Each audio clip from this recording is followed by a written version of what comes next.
Okay, hi everyone. We already studied how to create a thread by using or by implementing runnable interface.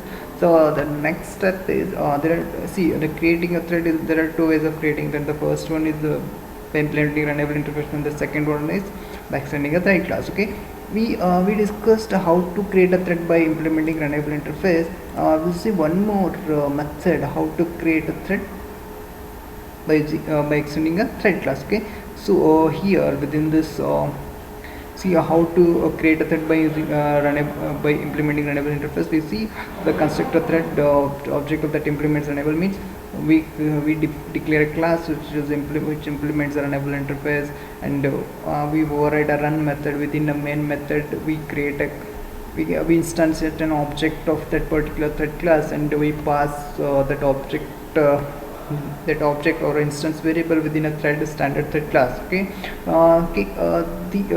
the constructors, what are the two parameters, the string thread name. So this is optional, not compulsorily, but the compulsory parameter should be a runnable thread object. The runnable thread object is indirectly a thread class which is implementing runnable interface. Okay, now we call a start method.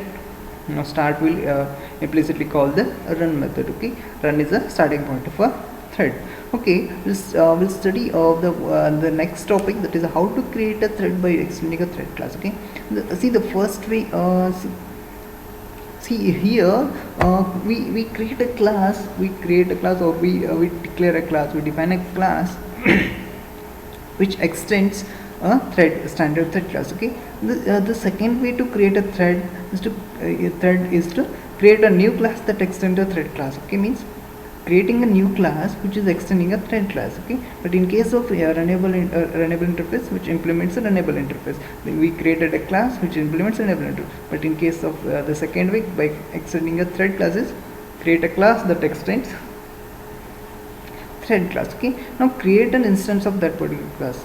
Okay, we create an instance of that particular class. That particular class here is the classes which is created, which is extending a thread class. Okay, now extending class must override the method. Similar way, in case by using runnable interface also we override the run method, because see the if you consider both the ways, by a runnable interface or extending class, see the run method overriding a run method is compulsory, because the run method is a starting point in both the cases. So this is compulsory to override the run method. The run method consists all the codes which has to be executed by that particular thread. Now it must also call start to begin execution of the new thread. Means the all steps are different only except in the main method, or except in the main method there is the only difference between only starting a thread. Only difference is starting a thread. See how to start a thread. We'll see.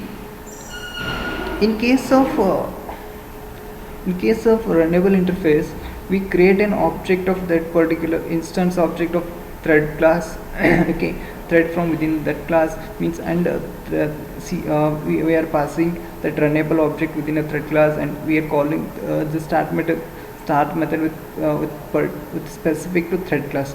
So but in case of extending a thread class, we create it directly. We are creating an object of the class which is extending a thread class. So no need to implicitly instantiate object and pass within a thread construct or thread method. So thread class. So we can directly start execution. We can directly call a start method with that particular object. So we'll see an example. See, all the steps are same except implicitly passing is not required in case of extending a thread.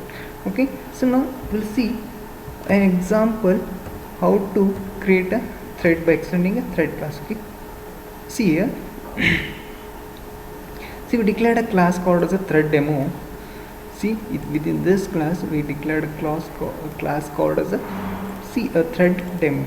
This program, there is a class called a thread demo which extends a thread class. See here, the thread is a standard thread class, Java built-in thread class. Okay, now this extends a thread demo is extending a thread class. Okay, now within this within a try and catch block, we are calling the reason why we are enclosing these all statement within a try and catch block, because we are calling the sleep method.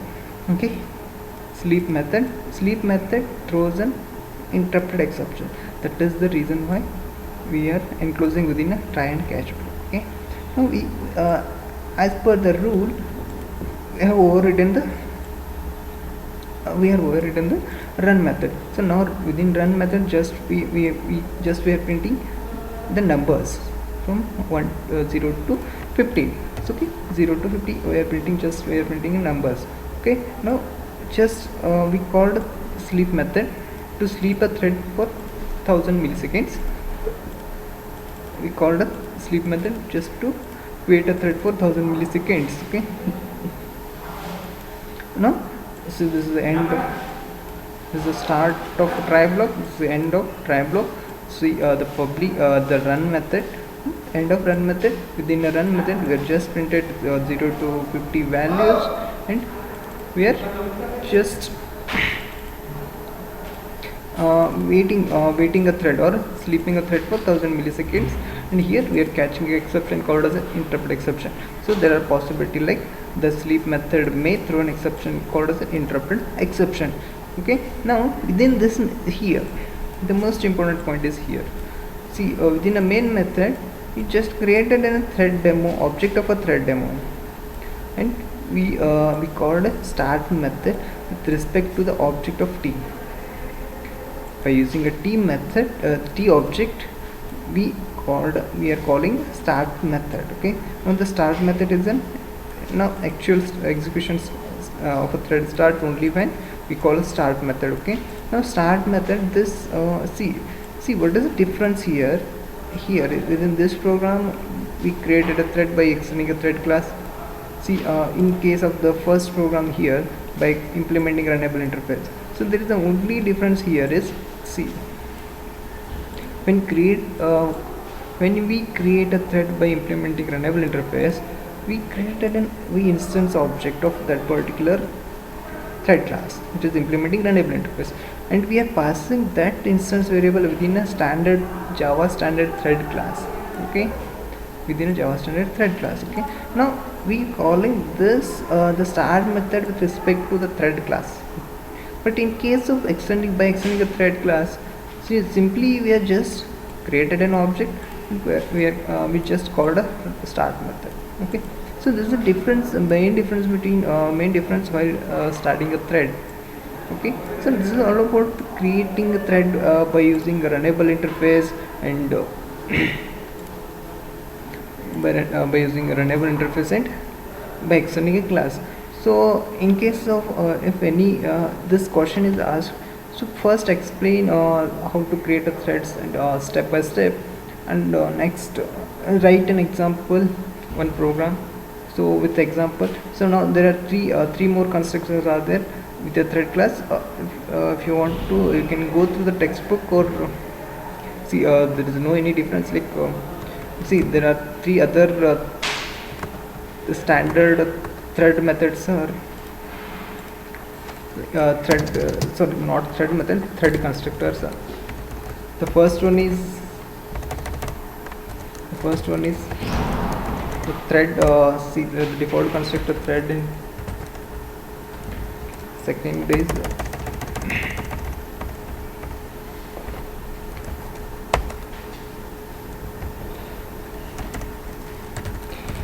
thread with the two parameters. The first one is the object, instance object of runnable interface, and name. So one more is there, that is the thread just object. In case of name is an optional. Okay, just remember these three types of thread constructors. One more type is there. So just these three are most important, like the first. So see, the object is while using a runnable interface, while creating a thread by using a runnable interface, so that time only these thread class thread class constructors very important. Now we studied how to create a thread by using two ways of creating a thread, that is by running using a runnable interface, and the second one is by extending a thread class. Okay, so now go through these examples and explanation. This PPT is more than enough to understand and explanation as exam point of view. So thank you.